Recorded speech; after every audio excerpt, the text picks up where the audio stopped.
प्यारे बच्चों, मैं चपला कुमारी पत्ती आपकी हिंदी शिक्षिका केंद्रीय विद्यालय से आज हम शुरू करते हैं कक्षा 7 के पाठ मिठाई वाला।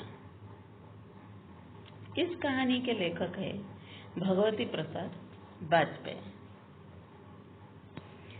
वाजपेयी जी का जन्म कानपुर के मंगलपुर गांव में हुआ था। उनकी कहानी संग्रह है मधुपर्क, हिल्लोर, खाली बोतल, उपहार, दीप मालिका आदि। इनके नाटक राय पिथोरा और छलना भी बहुत चर्चित रहे हैं। आज हम पढ़ेंगे इनकी कहानी मिठाई वाला।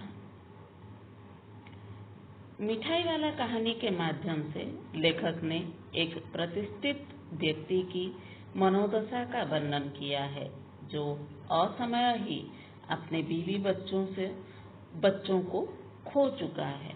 अपने निराशा भरे जीवन में सुख का एक किरण पाने के लिए वह कभी खिलौने वाला, तो कभी मुरली वाला और कभी मिठाई वाला बनकर बच्चों के पास आता है। इससे उन बच्चों में अपने बच्चों की झलक नजर आती है। उसे बहुत संतोष मिलता था। खिलौने वाला बहुत मीठे स्वर में मधुर मादक ढंग से गा गा कर बच्चों को खिलौने बेचता था। वह चाहता था कि बच्चे सदा हंसते खेलते रहे। वह गली भर में गा गा कर मन भावन चीजें कम दामों में बेचकर चला जाता था। बच्चे खिलौने देखकर खुश हो जाते और अपनी तोतली बोली में खिलौने के दाम पूछते और खरीदते थे। राय विजय बहादुर के बच्चे चुन्नू और मुन्नू भी खिलौने लेकर आए। उनकी माँ रोहिणी ने उनसे पूछा कि कितने में लाए हो। मुन्नू ने बताया 2 पैसे में। रोहिणी सोचने लगी कि खिलौना वाला इतने बढ़िया खिलौने इतने कम दामों में क्यों बेच गया। लगभग 6 महीने बाद वही व्यक्ति मुरलियां बेचने आया। वह मुरली बजाकर सबका मन मोह लेता था। रोहिणी ने भी उसकी मधुर आवाज सुनी तो उसने जान लिया कि यह वही खिलौना वाला है। उसने अपने पति से मुरली खरीदने को कहा। विजय बाबू ने दाम पूछा और उसे कहने लगे कि तुम लोग तो झूठ बोलते हो, सबको 2-2 पैसे में ही देते होंगे। तो मुरली वाला बताया कि यह तो ग्राहकों का दस्तूर है कि दुकानदार भले हानि में वस्तु बेचे, पर ग्राहक को यही लगता है कि वह लूट रहा है। विजय बाबू ने मुरली वाले से 2 मुरली बच्चों के लिए खरीद ली, लेकिन रोहिणी की मन में ये जाने क्यों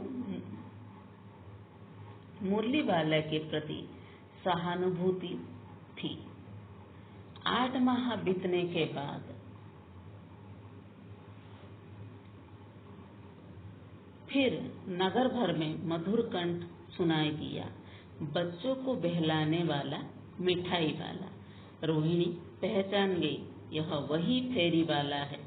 उसने दादी से कहा कि चुन्नू मुन्नू के लिए मिठाई लेनी है, उसे कमरे में बिठाओ। रोहिणी खुद चिक की आड़ में बैठ गई और दादी ने उसे बिठा लिया। दादी ने मोल भाव कर मिठाई ले ली, लेकिन रोहिणी तो जानना चाहती थी कि उसे इस व्यवसाय से क्या मिलता है, क्योंकि वह इतने कम दामों पर सामान बेचता है। मिठाई वाले ने कहा कि यही खाने भर को मिल जाता है और कभी नहीं भी मिलता है, लेकिन संतोष और असीम सुख मिल जाता है। अब रोहिणी मिठाई वाले के जीवन के बारे में जानना चाहिए, उसके घर परिवार के बारे में जानना चाहिए। मिठाई वाला भावुक हो उठा। उसने बताया कि उसके भी बच्चे थे, सुंदर स्त्री थी, अच्छा व्यवसाय था, नौकर चाकर थे, लेकिन विधाता की लीला कि सब खत्म हो गया। बस उन्हीं बच्चों की खोज में निकला हूँ। उन्हें कहीं ना जान, वे कहीं तो जन्मे होंगे। इन्हीं की खुशी में संतोष पा लेता हूँ। पैसे की कमी थोड़े हैं। अपने बीते दिनों को याद करते हुए मिठाई वाला भावुक हो उठा। तभी चुन्नू मुन्नू आए तो उन्हें 2 पुड़िया मिठाई पकड़ा दी। रोहिणी और दादी ने पैसे देने चाहे तो उसने कहा, आज ना लूंगा।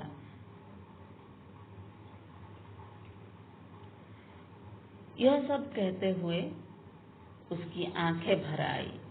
यह कहकर उसी प्रकार मीठी आवाजें देता हुआ वह आगे बढ़ गया। यह थी कहानी मिठाई वाले की। धन्यवाद बच्चों।